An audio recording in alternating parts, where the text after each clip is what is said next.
আসসালামু আলাইকুম। দেখতে পাচ্ছেন দুইটা পোলা ধান সরাচ্ছে। এটা মূলত একটা র্যাকেট খেলার কোড, যেখানে তারা প্রতিদিন নিয়মিত র্যাকেট খেলে।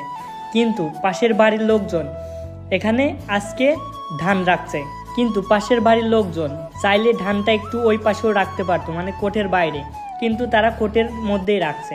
এবং এই ছেলেপেলের দেখেন র্যাকেটের প্রতি কতটুক নেশা।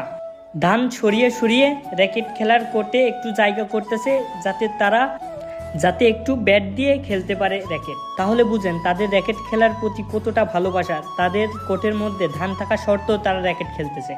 তারা যদি চাইতো একদিন না খেলেও থাকতে পারতো, কিন্তু না, তারা র্যাকেট খেলবেই এবং আজকেই খেলবে।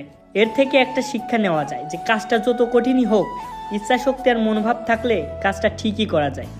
আর পাশের বাড়ির লোকজন এখানে ধান রেখে কি কাজটা ঠিকই করছে না ভুল করছে, প্লিজ বলে যাবেন। আজকের মতো এইটুকুই।